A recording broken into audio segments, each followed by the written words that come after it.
When your daughter leaves, don't touch the snow in your yard. Those were the words that followed me out of the grocery store that afternoon, clinging to me the way cold air does when it finds a crack in your coat. I didn't know yet why they mattered. I only knew they stayed with me, uninvited and persistent.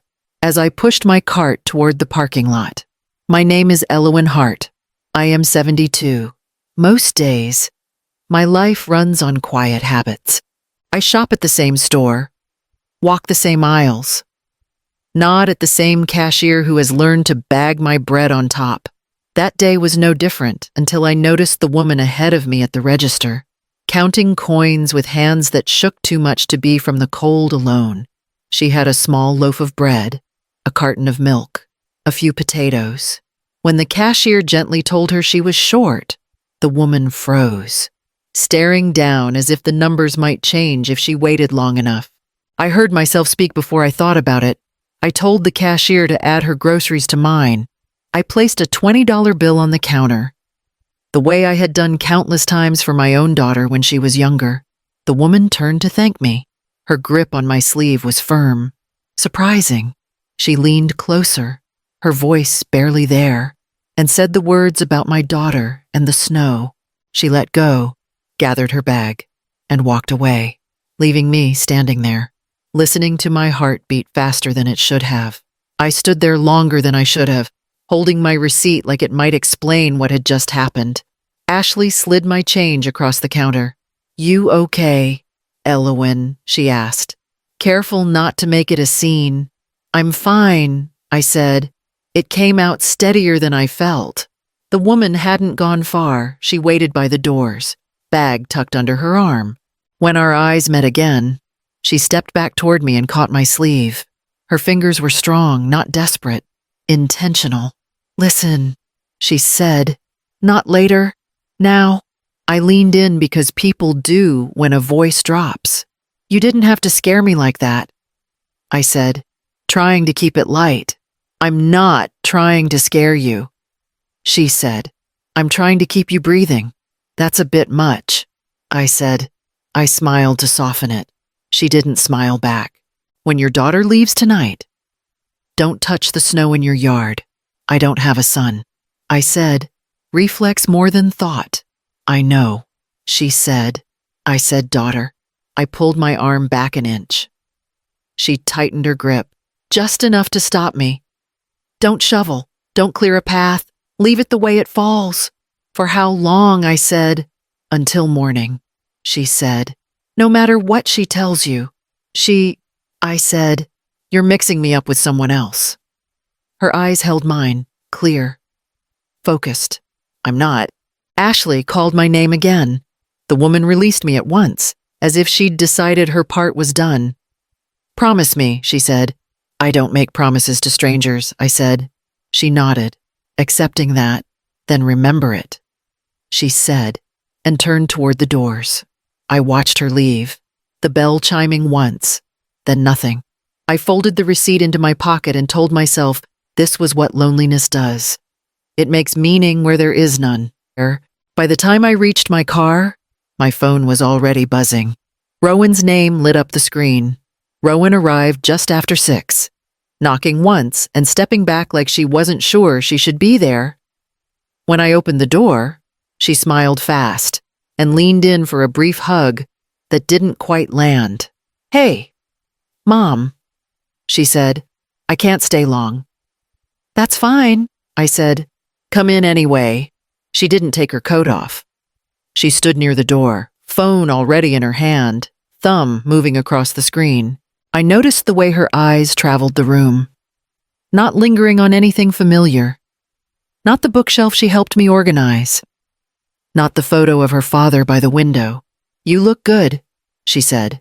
"You eating okay?" "I am," I said. "You want some soup?" "I'm good," she said quickly. "Really?" I waited for her to sit. She didn't. She checked the time, then glanced past me toward the back of the house. "You're still doing your own shoveling," she said. "I manage," I said. "Snow comes, snow goes." She nodded like she was agreeing with something she'd already decided. "You shouldn't push yourself," she said. Winters here aren't getting easier. You didn't come by to talk about the weather, I said. She smiled again. It was careful. I just wanted to check on you. That's new? I said before I could stop myself. Her smile thinned. I've been busy. So have I said. Life doesn't pause just because people stop calling. She shifted her weight. I know. Silence stretched. She filled it by looking at her phone again. How long are you staying in town? I asked. Just tonight, she said. I've got an early drive. She finally met my eyes. For a moment, something flickered there. Not guilt, not fear exactly. Something tighter. I'm glad you're okay, she said. I really am. I nodded. Hope rose, cautious and unwelcome, and settled somewhere behind my ribs as she glanced once more toward the yard. Rowan followed me into the kitchen without sitting down. She stood near the counter, phone face down now, as if she'd decided to focus. The shift was subtle, but it changed the air between us. You should shovel tonight, she said. It's still coming down. I said, I'll do it in the morning. She shook her head. It'll freeze overnight. That makes it worse. I've lived through worse. I said, that's not the point. She said, her voice tightened. You shouldn't wait. I turned toward her. Why are you so sure? She hesitated, then said, because if you fall, no one's here. I have neighbors, I said. Who checks on you? She asked. Regularly. I didn't answer right away. Why are you asking that? I just want to know. She said, if something happened, something like what I said. She exhaled. Impatient. Anything. A slip. A power outage. You're alone here. I've been alone before, I said. She stepped closer. Who has a key? I stared at her. You do. Anyone else? She said. No, I said. Why? She rubbed her hands together like she was cold. You should really clear the driveway and the yard before bed. Make it obvious you were out there. Obvious to who? I said. She looked away. To anyone. That doesn't make sense, I said. It does if you think about it, she said, then stopped herself. I mean, emergency services. If they need to get in. I waited. She didn't fill the space. You didn't used to talk like this, I said. Her jaw tightened. People change. So do motives, I said. She glanced at the clock. I have to leave soon. Where are you going? I said. Out of town, she said. Early drive. She picked up her coat but didn't put it on. Promise me you'll shovel tonight, she said. I didn't promise anything, I said. Her eyes flashed. Then do it anyway. The words landed wrong. Too sharp. Too practiced. She moved toward the door, then stopped. You'll be here alone, right? Yes, I said. Like you said. She nodded once. Hard. Good. When the door closed behind her, the house felt quieter than it should have. I stood there, listening to the sound of her car pulling away, the words from the store threading themselves through my thoughts, settling somewhere I couldn't ignore. I stood in the entryway for a long moment after Rowan left, my hand still on the light switch. The house felt alert, like it was waiting for instructions. I walked to the back door and looked at the shovel, leaning where it always did. Clean handle, blade untouched. When your daughter leaves, don't touch the snow. The woman's voice slid back into place, calm and certain. Not dramatic, not pleading. I locked the back door, then the front. I checked the windows the way I always had, but slower this time, more deliberate. When I reached the bedroom, I paused, then went back and checked the locks again. I called out to the empty house. You're being ridiculous, just to hear something familiar. No one answered. I made tea and let it go cold on the table. I sat with my coat still on, listening for sounds I couldn't name. The wind pushed against the walls. Snow brushed the windows. Everything outside kept moving, but nothing crossed the threshold. At 10, I turned off the lights. At 11, I got out of bed to check the locks again. At midnight, I lay still, counting the space between gusts, my body tight with the effort of staying calm. My phone buzzed once. A message from Rowan. "Did you shovel yet?" I stared at the screen until it dimmed. I didn't answer. I pictured the snow the way it had fallen. Smooth and even, no paths cut through it. I pictured it staying that way, untouched. Honest. Sometime before morning, I slept. Not deeply, not well, but enough to dream of footsteps that stopped just short of my name.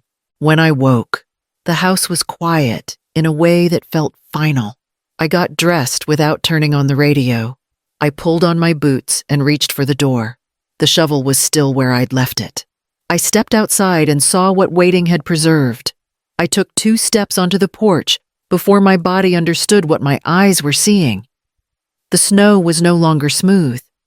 It was cut through with deep impressions.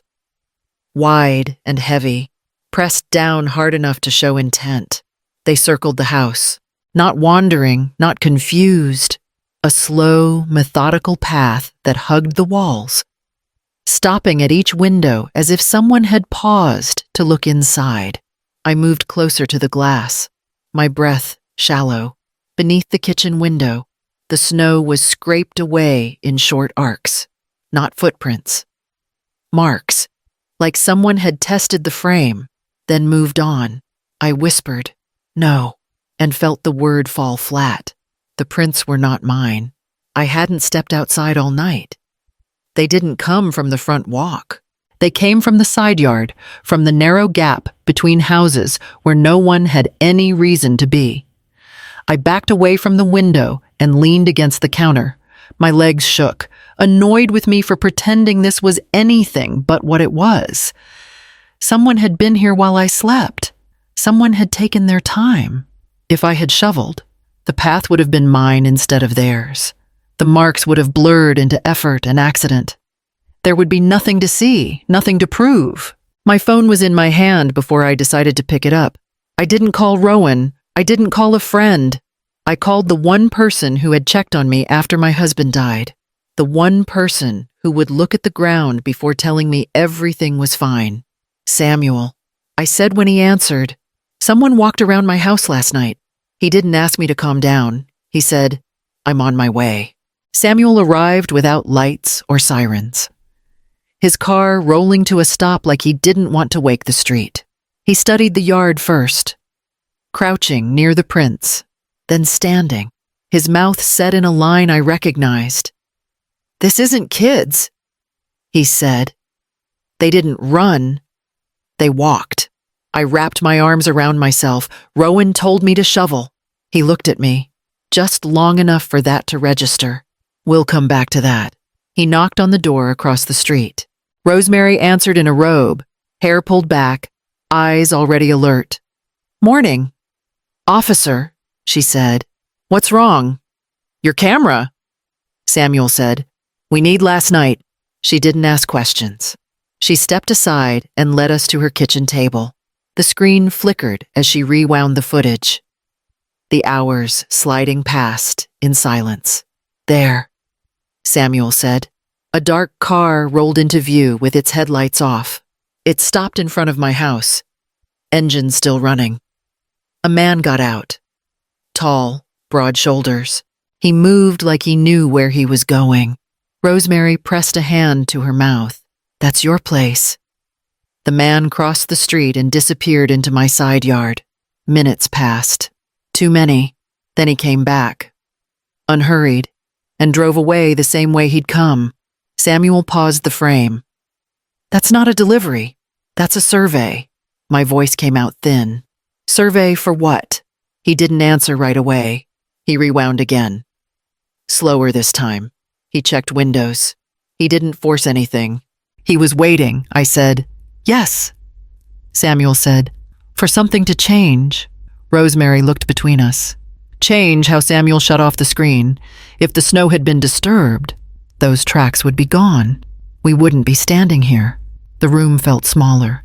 So he'll come back, I said. Samuel met my eyes.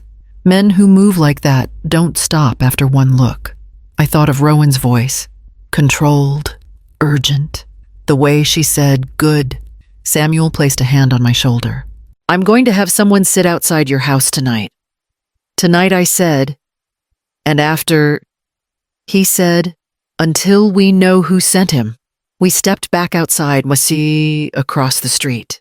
My house looked the same as it always had, only now I knew it had been studied, measured, and found worth returning to. They asked me to come down to the station that afternoon. Samuel drove. Neither of us talked much on the way.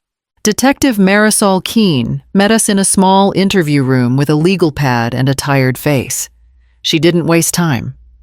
We found him, she said. Name's Victor Hale. Samuel watched her carefully. I watched my hands. He's not a burglar, she said. He's a contractor. Not the kind that fixes kitchens. I swallowed. What kind? Then, the kind you hire when you want something done clean, she said. No noise, no witnesses. Samuel said, he was casing the place. Yes, she said. Checking windows, timing, patterns. I said, so last night wasn't the job. No. She said, last night was homework. She slid a photo across the table. A man with a flat expression and eyes that didn't apologize. He's got a record. She said, assault, battery, time inside. He works alone until he doesn't. Samuel asked. Why her Keene didn't answer right away. She flipped a page. He arrived in town 3 days ago, she said. Checked into a motel under a fake name, paid cash. He made a call at 11:30 last night. Then he went to your house. My chest tightened. Who did he call? We're still tracing that, she said. But the timing matters. Samuel nodded. Her daughter visited last night. Keene looked up. What time? Just after 6, I said. She left before 7. Keene's pen paused. And she insisted you shovel.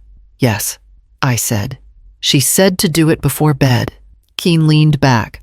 That would have erased the tracks. The room went quiet. Not dramatic, just heavy, Samuel said. If she'd shoveled, we wouldn't have evidence. Keene nodded.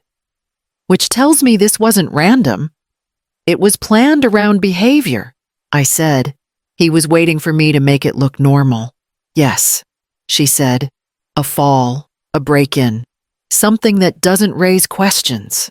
I pressed my palms flat on the table. So he'll come back. Keene didn't soften it. He was hired to finish something. Samuel said, we'll stop him. Keene met my eyes. We will. But we also need to know who hired him. I thought of Rowan's voice.